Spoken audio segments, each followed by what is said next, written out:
So the first part for me is recognizing God everywhere, all the time. The definition of omnipresent is present in all places at all times. How many people here would say throughout their life they've lived their passion? What was your passion, ma'am? The latest one was watching my husband die, and actually he did die. Was that a beautiful experience for you? Part of it was. Anybody else have a passion you would like to share? Something that you were just passionate about? What about even now? Yes, ma'am. School, I was passionate about teenagers. School you were passionate about? Teenagers. Teenagers. Are you still doing that? I wish I was. Are you living your passion? Here are those questions. Simple in their form, these questions are, and I'm sure you've probably played with these questions. I invite, I support you in these questions. Take these questions in, take these questions in, take these questions in. Sincerity and passion is sort of like the layers of an onion.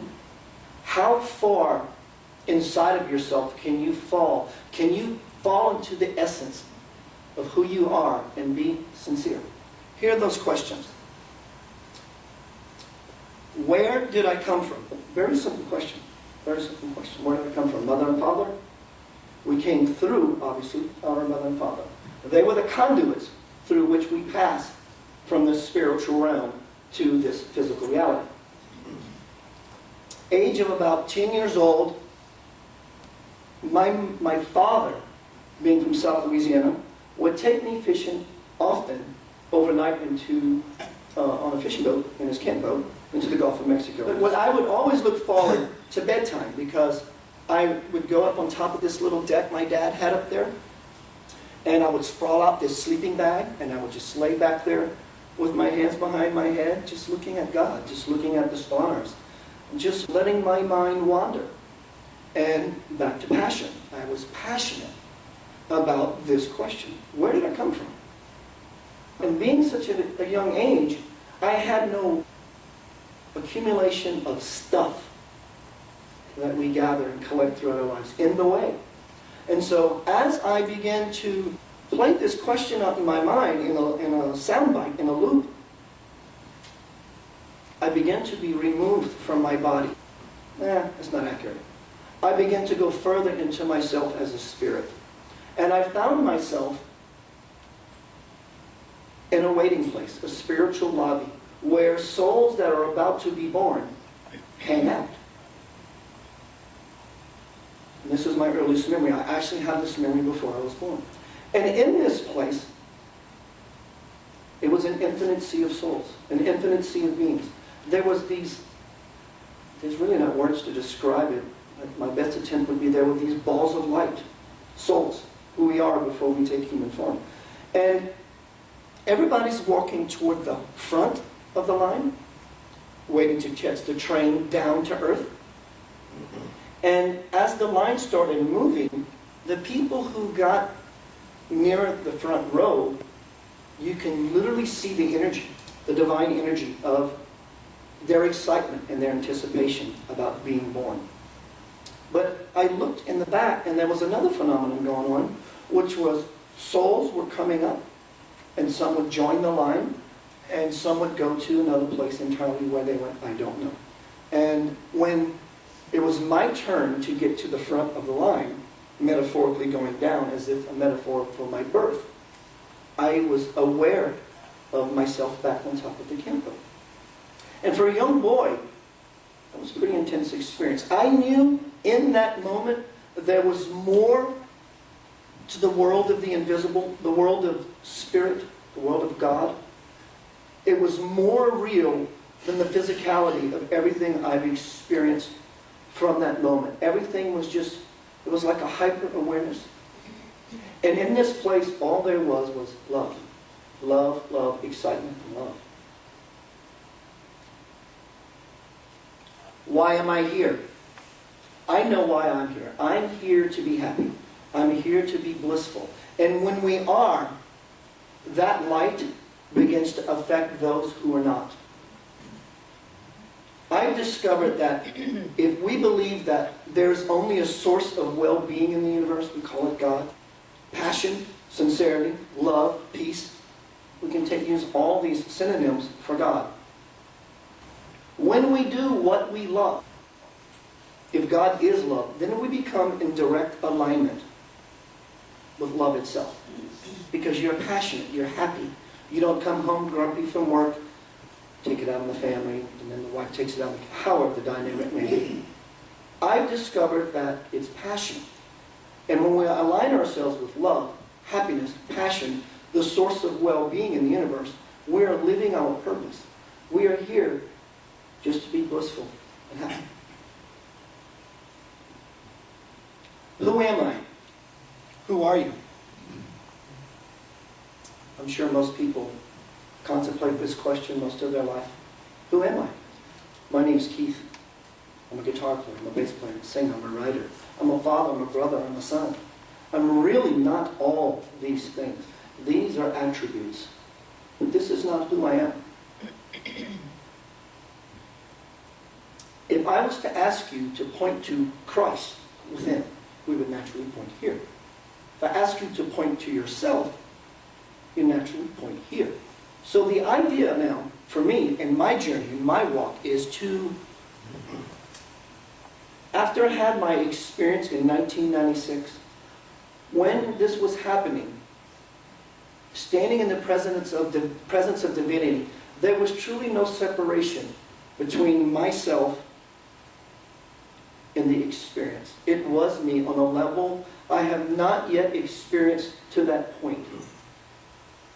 So what I'm suggesting is, if God is love, and that love is at our essence, when we begin to remove all those things in our life that are not in alignment with love, we become available inside. It's like if your hand is full, no one can put anything in it. It's full. So when we remove certain things in our life that no longer serve us, we become available. And the divine can actually come in and seat itself more so in your life.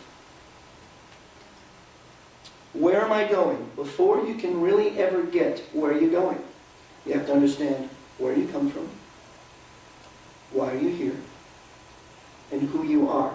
And this will lay the foundation for the rest of your life. Someone recently sent me this quote. She's working on a book, and she thought it was appropriate for this particular talk. The greatest tragedy in life is dying and not even knowing why you were here. The creative principle. As a boy, as I said, I wanted to know the mechanics of the universe, so to speak. How things work, why things happen the way they do. Am I a victim? Am I just lucky? Am I fortunate? Why did this person do this to me? All these questions. I was hungry. There was just not enough information. I've read so many books. I've traveled the world seeking God, many different cultures, many different religions. And it's all come back to the same thing for me. It's love, it's love, it's love. The creative principle. Let's look at this passage of the Bible. You are created in the image and similitude or likeness of God. I always thought that this meant I was created to somewhat look like Him. As if God was human only. I've come to learn that what this means is God created us in His image, His imagination, but also in His likeness. As we think, life unfolds. Everything you think. Thought. Thought is the primary force in the universe. Everything began with thought. God thought the universe into being. God thought this world into creation. It's thought.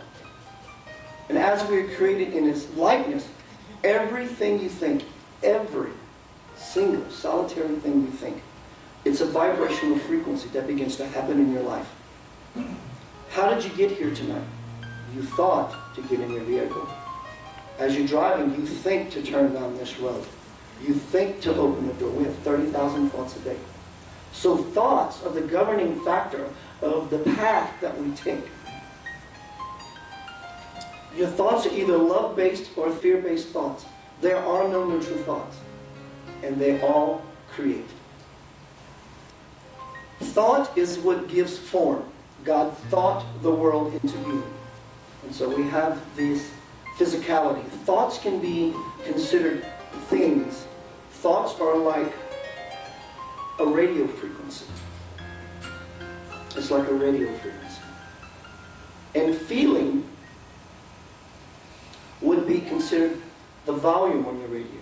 For example, you have a radio, and you have the knob, and you say, I choose that station there.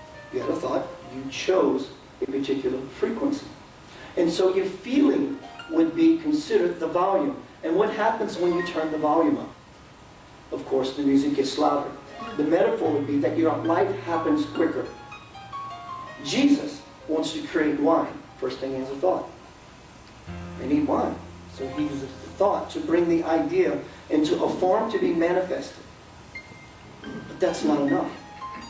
He has to put a power behind that.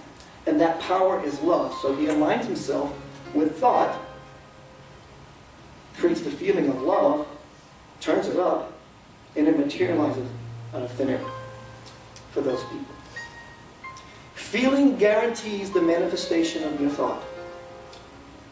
We've all probably seen this. Have you had a fear, being afraid of something, and it happens immediately? Since I was a child, I had a fear of big dogs. Thought, uh-oh, there's a dog. Feeling, oof. Next thing you know, the dog is responding. It's reading me. It's feeling my fear. Feelings will tell you when you are aligned with God. God is about happiness, peace, bliss, love, direction. And when you feel good, it makes sense to me that we are aligned. One of the techniques that I use throughout the Divine Principle, and also people who I do presentations with, but also one-on-one, is when you want to bring something into your life,